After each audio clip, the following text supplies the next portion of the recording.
गांधी जी ने एक बहुत ही शानदार बात कही है कि यदि तुम आँख के बदले आँख मांगोगे तो पूरे संसार को दिखना बंद हो जाएगा, ये पूरी दुनिया अंधी हो जाएगी। नमस्ते दोस्तों, मेरा नाम है अखिलेश कुमार।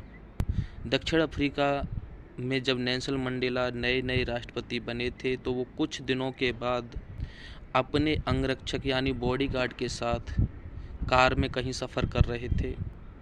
रास्ते में उनको भूख लगी तो उन्होंने अपने अंगरक्षक और ड्राइवर से कहा कि गाड़ी एक होटल पर रोक दीजिए।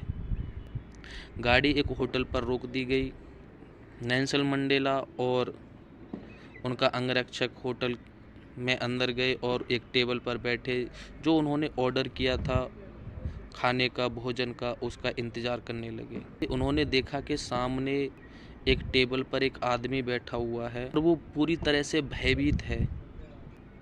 वो व्यक्ति उस खाने का इंतज़ार कर रहा था जिसका उसने ऑर्डर दिया हुआ था। तभी नेल्सन मंडेला ने अपने अंगरक्षक से कहा कि इस व्यक्ति को बुला करके लेके आओ।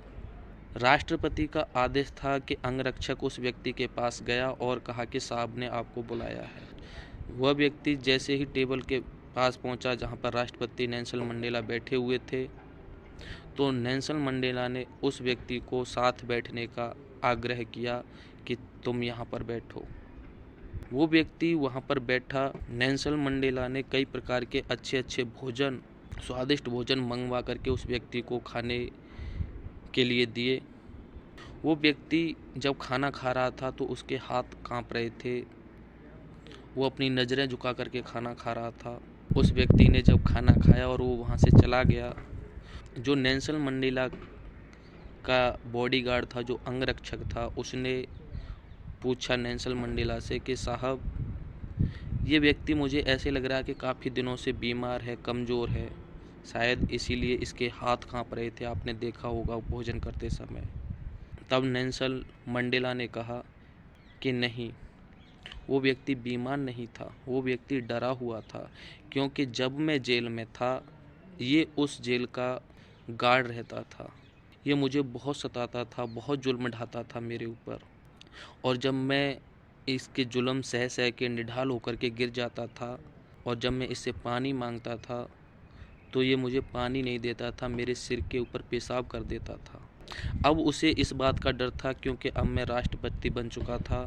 उसने मुझे पहचान लिया था, उसने मुझे देख लिया था कि यदि मैं चाहूँ तो इस व्यक्ति को अभी 1 घंटे के अंदर या कुछ दिनों के अंदर फांसी लगवा सकता हूँ। उसे इस बात का डर था, इसलिए उसके हाथ कांप रहे। किसी को माफ़ करना कोई बड़ी बात नहीं है, लेकिन जब आप में वो सामर्थ्य हो, शक्ति हो कि आप के साथ जो दुर्व्यवहार किया गया उसका बदला आप ले सकते हैं, आप में वो शक्ति है, तब किसी को माफ़ करना बहुत बड़ी बात है। माफ़ करना हर किसी के बस की बात होती नहीं, खासकर ऐसी स्थिति में जब उसके पास पावर हो। हम कहीं ना कहीं इस तरीके से अपने अपमान का, अपने साथ हुए दुर्व्यवहार का बदला लेना चाहते हैं, तो ये कहाँ का न्याय है। आपके साथ वो तब हुआ जब आपके पास पावर नहीं थी, शक्ति नहीं थी। और अब यदि तुम आपके पास पावर आने पर, शक्ति आने पर वही काम करते हो जो तुम्हारे साथ हुआ, तो उन लोगों में तुम में कोई अंतर नहीं है। नेल्सन मंडेला ने इसलिए उस व्यक्ति को माफ़ कर दिया था। वो चाहते तो क्या नहीं कर सकते थे। जैसा व्यवहार वो व्यक्ति कर रहा था नेल्सन मंडेला के साथ उस जेल में, उस तरह वो भी व्यवहार करते तो क्या होता। इसीलिए तो गांधी जी ने कहा है कि यदि तुम आँख के बदले आँख मांगोगे तो पूरा संसार, ये पूरी दुनिया अंधी हो जाएगी। यदि किसी से भूल हो जाए तो उसे माफ़ कर देना। सुना है सोने के बाद हर किसी की सुबह। दोस्तों, आपको अगर ये कहानी पसंद आई हो, अच्छी लगी हो, तो एक लाइक ज़रूर करें। चैनल पर नए आए हैं तो सब्सक्राइब का बटन दबाना बिल्कुल भी ना भूलें। Thank you and very much.